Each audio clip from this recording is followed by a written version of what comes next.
ಅಬಕಾರಿ ಸಚಿವರ ರಾಜೀನಾಮೆಗೆ ವಿಪಕ್ಷಗಳು ಪಟ್ಟು ಹಿಡಿದಿದ್ದಾವೆ. ವಿಧಾನಸಭೆಯಲ್ಲಿ ಅಹೋರಾತ್ರಿ ಧರಣಿಗೆ ವಿಪಕ್ಷರು ನಿರ್ಧಾರವನ್ನು ಮಾಡಿರುವಂಥದ್ದು. ಕಲಾಪ ಮುಂದೂಡಿದ್ರೂ ಸಹ ಸದನದಲ್ಲಿ ಉಳಿದಿರುವಂತಹ ವಿಪಕ್ಷ ಶಾಸಕರುಗಳು ಬಿಜೆಪಿ ಜೆಡಿಎಸ್ ಶಾಸಕರಿಂದ ಅಹೋರಾತ್ರಿ ಧರಣಿ ನಡೀತಾ ಇದೆ. ಸದನದಲ್ಲಿ ಅಬಕಾರಿ ಇಲಾಖೆಯ ಭ್ರಷ್ಟಾಚಾರ ಪ್ರಸ್ತಾಪಿಸಿ ಬಿಜೆಪಿ ಸಚಿವರ ಉತ್ತರಕ್ಕೆ ಪಟ್ಟನ್ನು ಹಿಡಿದಿತ್ತು. ಆ ಕಾರಣಕ್ಕಾಗಿ ಸಚಿವರ ಉತ್ತರಕ್ಕೆ ತೃಪ್ತಿಗೊಳ್ಳದಂತಹ ವಿಪಕ್ಷಗಳು ಈಗ ಪ್ರತಿಭಟನೆಯನ್ನ ಮಾಡ್ತಾ ಇದ್ದಾರೆ. ಸದನದ ಬಾವಿಗಿಳಿದು ಧಿಕ್ಕಾರವನ್ನ ಕೂಗಿ ಮೈತ್ರಿ ಶಾಸಕರುಗಳು ಅಹೋರಾತ್ರಿ ಧರಣಿ ಮಾಡೋದಕ್ಕೆ ನಿರ್ಧಾರವನ್ನ ಮಾಡಿದ್ದಾರೆ. ಅಬಕಾರಿ ಸಚಿವ ಅವರ ರಾಜೀನಾಮೆಯನ್ನು ಕೊಡಲೇಬೇಕು. ಆರ್.ಬಿ. ತಿಮ್ಮಾಪುರಿ ಅವರು ರಾಜೀನಾಮೆಯನ್ನು ಕೊಡಲೇಬೇಕು. ಕಾರಣ ಏನು ಅಂದರೆ ಅಬಕಾರಿ ಇಲಾಖೆಯಲ್ಲಿ ಅತಿ ದೊಡ್ಡ ಮಟ್ಟದಲ್ಲಿ ಭ್ರಷ್ಟಾಚಾರ ಆಗಿದೆ. ಅಧಿಕಾರಿಗಳ ಮೂಲಕವಾಗಿ ಹಣವನ್ನ ಲಂಚದ ರೂಪದಲ್ಲಿ ಪಡ್ಕೊಳ್ಳಲಾಗಿದೆ.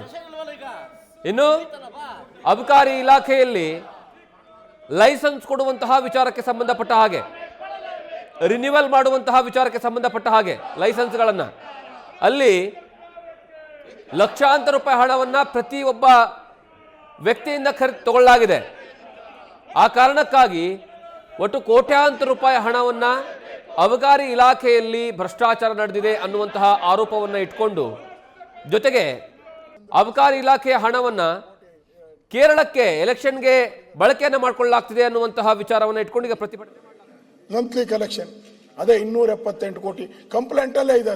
ಅದನ್ನು ಏನೋ ಸಾಕ್ಷಿ ಕೊಡಿ ನಾನು ತಗೊಂಡು ಹೇಳ್ತಾರಲ್ಲ, ಸಾಕ್ಷಿ ಅವ್ರು ಏನ್ ಹೇಳ್ತಾರೆ ಮಂತ್ರಿಗಳು ಆರೋಪ ಮಾಡಿದ್ದೀವಿ 40% ಸಾಕ್ಷಿ ಕೊಟ್ರ, ನಮಗೆ 40% ಸಾಕ್ಷಿ ಕೊಟ್ರ.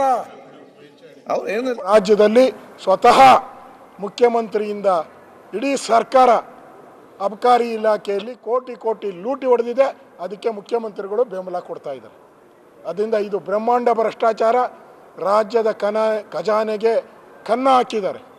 ಈ ಕನ್ನ ಹಾಕಿರೋ ಕಳ್ಳರನ್ನ, ಈ ಕದೀಮರನ್ನ ಶಿಕ್ಷೆಗೆ ಗುರುಪಡಿಸಬೇಕು ಅನ್ನೋ ತೀರ್ಮಾನವನ್ನು ನಾವು, ನಮ್ಮ BJPಯ ರಾಜ್ಯ ಅಧ್ಯಕ್ಷರು, ನಮ್ಮ JDSನ ಮುಖಂಡರು ಸುರೇಶ್ ಬಾಬು ಅವರು, ಕುಮಾರಸ್ವಾಮಿಯವರು ನಾವೆಲ್ಲರೂ ತೀರ್ಮಾನ ತೆಗೆದುಕೊಂಡಿದ್ದೀರಿ.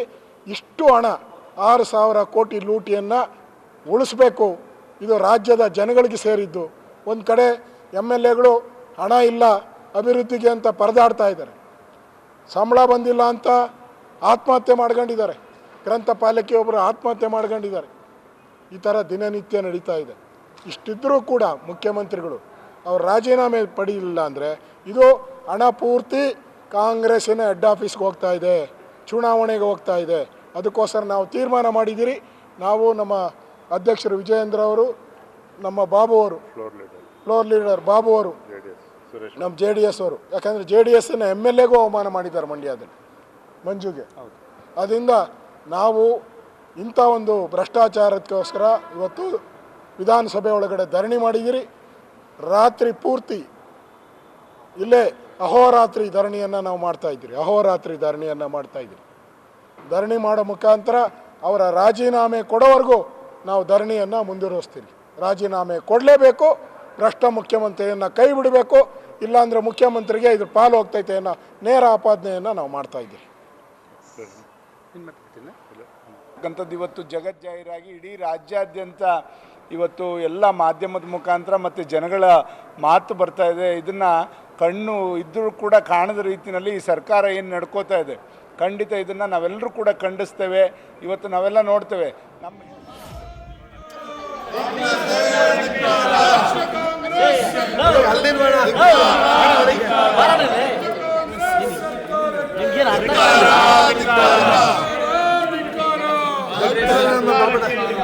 ಶಶಿಲ್ವಲ್ಲ ಈಗ ಮುಗಿತಲ್ಲಪ್ಪ.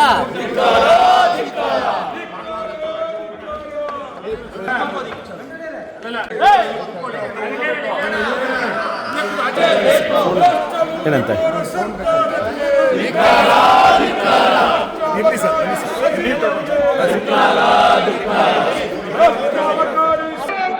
ರಾಜೀನಾಮೆ ಕೊಡಲೇಬೇಕು.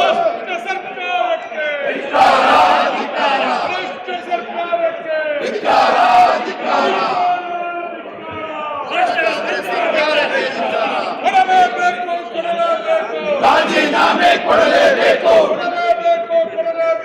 ರಾಜೀನಾಮೆ ಕೊಡಲೇಬೇಕು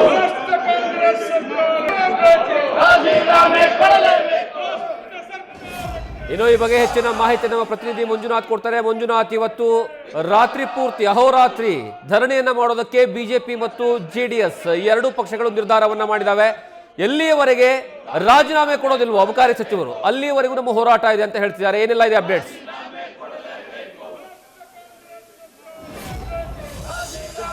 ಅಬಕಾರಿ ಇಲಾಖೆಯಲ್ಲಿ ಪ್ರಮುಖವಾಗಿ ಈ ಒಂದು ಆರೋಪಗಳು ಕೇಳಿ ಬಂದಿತ್ತು. ಅದರಲ್ಲೂ ಕೂಡ ಏನು ಅಬಕಾರಿ ಡಿಸಿ ಮತ್ತೆ ಜಂಟಿ ಆಯುಕ್ತರ ವಿರುದ್ಧ ಜಂಟಿ ಆಯುಕ್ತರ ಮೇಲೆ ಲೋಕಾಯುಕ್ತರು ದಾಳಿ ನಡೆಸಿದ್ರು. ಆ ಸಂದರ್ಭದಲ್ಲಿ ಒಂದಷ್ಟು ಹಣ ಪತ್ತೆ ಆಗಿತ್ತು. ಜೊತೆಗೆ ಮಂಡ್ಯ ಒಂದು ಅಬಕಾರಿ ಒಂದು ಅಧಿಕಾರಿ ಒಂದು ಆಡಿಯೋ ಕೂಡ JDS-ನ ಶಾಸಕರಾದಂಥ H ಡಿ ಮಂಜು ಅವರು CM ಕೂಡ ಪತ್ರ ಬರೆದಿದ್ರು. ಈ ಒಂದು ವಿಚಾರವಾಗಿ ಅಬಕಾರಿ ಇಲಾಖೆಯಲ್ಲಿ ಗುತ್ತಿಗೆದಾರರು ಅಂದ್ರೆ ಅಸೋಸಿಯೇಷನ್ ಅಬಕಾರಿ ಇಲಾಖೆ ಅಸೋಸಿಯೇಷನ್ ಕೂಡ ಒಂದು ಗಂಭೀರವಾದಂಥ ಆರೋಪನ ಮಾಡಿದ್ರು. ಸುಮಾರು 6,000 ಕೋಟಿ ಒಂದು ಭ್ರಷ್ಟಾಚಾರ ಆಗ್ತಾ ಇದೆ, ಮಂತ್ಲಿ ಕೂಡ ಕಲೆಕ್ಷನ್ ಮಾಡ್ತಾ ಇದ್ದಾನೆ ಅನ್ನೋ ಒಂದು ನೇರ ಆರೋಪವನ್ನ ಮಾಡಿದ್ರು. ಜೊತೆಗೆ ಒಂದು ಆಡಿಯೋದಲ್ಲಿ ನೇರವಾಗಿ ಅಬಕಾರಿ ಸಚಿವ RB ತಿಮ್ಮಾಪುರ್ ಮತ್ತು ಅವರ ಪುತ್ರನಿಗೆ ಕಮಿಷನ್ ಅನ್ನು ಕೊಡಬೇಕು ಅನ್ನೋ ಒಂದು ಹೇಳಿಕೆಯನ್ನ ಈ ಒಂದು ಆಡಿಯೋದಲ್ಲಿತ್ತು. ಹೀಗಾಗಿ ಈ ಒಂದು ಪ್ರಕರಣ ಸಾಕಷ್ಟು ಗಂಭೀರವಾಗಿತ್ತು. ಈ ಹಿನ್ನೆಲೆಯಲ್ಲಿ ವಿರೋಧ ಪಕ್ಷ JDS ಮತ್ತೆ ಬಿಜೆಪಿ ನಾಯಕರು ಸದನದಲ್ಲಿ ಇವತ್ತು ಚರ್ಚೆ ಮಾಡಿದ್ರು. ಈ ಸಂದರ್ಭದಲ್ಲಿ RB ತಿಮ್ಮಾಪುರ್ ಅವರ ಇಲಾಖೆಯಲ್ಲಿ ಸಾಕಷ್ಟು ಭ್ರಷ್ಟಾಚಾರ ಆಗಿದೆ, ಅದರಲ್ಲಿ ನೇರವಾಗಿ ಕೂಡ ಸಚಿವರೇ ಭಾಗವಹಿಸಿದ್ದಾರೆ. ಜೊತೆಗೆ ಈ ಒಂದು ಹಣವನ್ನ ಹೈಕಮಾಂಡ್ಗೆ ಒಂದು ಕಪ್ಪ ಕಾಣಿಕೆಯಾಗಿ ಕೊಟ್ಟಿದ್ದಾರೆ. ಜೊತೆಗೆ ಪಂಚರಾಜ್ಯಗಳ ಚುನಾವಣೆಗೂ ಕೂಡ ಬಳಸ್ಕೊಂಡಿದ್ದಾರೆ. ಹಾಗಾಗಿ ಕೂಡಲೇ ಈ ಒಂದು ಸಚಿವ ಸ್ಥಾನದಿಂದ ವಜಾಗೊಳಿಸಬೇಕು ಅಥವಾ ಅವರ ರಾಜೀನಾಮೆಯನ್ನು ತೆಗೆದುಕೊಳ್ಬೇಕು ಅನ್ನೋ ಒಂದು ಪಟ್ಟನ್ನ ಸದನದಲ್ಲಿ ಹಿಡಿದಿದ್ರು. ಆದರೆ ಸರ್ಕಾರ ಮತ್ತೆ ಸಚಿವರು ಇಬ್ಬರು ಕೂಡ ಈ ಒಂದು ವಿಚಾರದಲ್ಲಿ ಯಾವುದೇ ರೀತಿಯ ಸಾಕ್ಷಿಗಳಿಲ್ಲ.